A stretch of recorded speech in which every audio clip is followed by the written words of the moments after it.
সংকটের সুযোগে গ্রাহকদের পকেট থেকে বাড়তি টাকা কেটে নিচ্ছে কিছু পেট্রোল পাম্প। রেশনিং পদ্ধতি চালু রাখলেও বাড়তি 100-150 টাকা দিলেই মিলছে বাড়তি তেল। আবার কারো 2-3 লিটার তেল নিতেই ঘন্টা 4 মতো অপেক্ষা করতে হচ্ছে।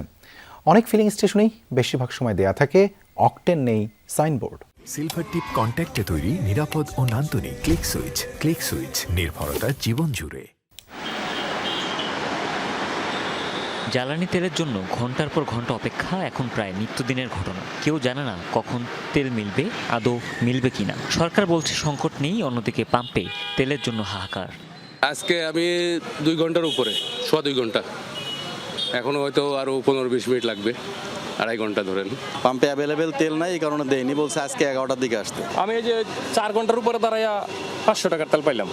রাজধানীর বেশিরভাগ পাম্পই তেলের অভাবে বন্ধ থাকে। ডিপো থেকে আবার তেল আসলে দেয়া হয় রেশনিং করে। পাম্প সংশ্লিষ্টরা বলছেন সংকট আরও তীব্র করেছে প্যানিক বাইং। বেশিরভাগ মানুষের ট্যাঙ্ক ফুল, তাই এমন আছে ধরুন কেউ ট্যাঙ্কে 500 টাকা তেল যায় না। আগে তো আমাদের 50-60 লিটারের সাইজ ছিল, এখন আমরা পাইতেছি 27,000, 22,000। অভিযোগের সত্যতা মেলে তেলের জন্য অপেক্ষারত লাইনে। বাইকে 2-3 লিটার তেল থাকলেও ঠিকই লাইনে দাঁড়ানো অনেক বাইকার। আমার এখানে এখন সম্ভবত 1 লিটারের মতন আছে। আমি সেই গাজীপুর থেকে আসছি এখানে তেল। আমার অফিস এখানে দেখে সিরিয়াল ধরেছি প্রায় আপনার 6:30। আমার গাড়িতে 1 লিটারের একটু বেশি আছে, তবে আমি রাইড শেয়ারিং করি, তো সেক্ষেত্রে আমার আরেকটু তেল প্রয়োজন। কিছুটা আছে, 1-2 লিটারের মতো আছে। 2 দিন পর তেল নিলে হইতো না? তো ওনার এখন লাগবে তেল, ওনার অবস্থা খারাপ। তেল নিয়ে তেলেসমাতিও থেমে নেই ফিলিং স্টেশনে। কর্মচারীদের হাতে অতিরিক্ত 100-150 টাকা দিলেই মিলছে বাড়তি তেল।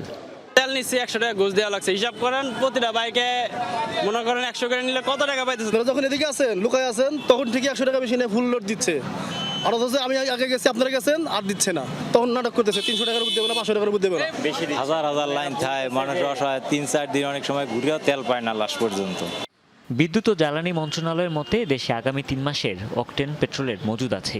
বিশ্বের অনেক দেশ জ্বালানি তেলের দাম বাড়ালেও এখন পর্যন্ত সে পথে হাঁটেনি বাংলাদেশ। তবে কতক্ষণ এই সিদ্ধান্ত ধরে রাখা যাবে তা বলা কঠিন। হুমায়ুন রশিদ, যমুনা নিউজ, ঢাকা।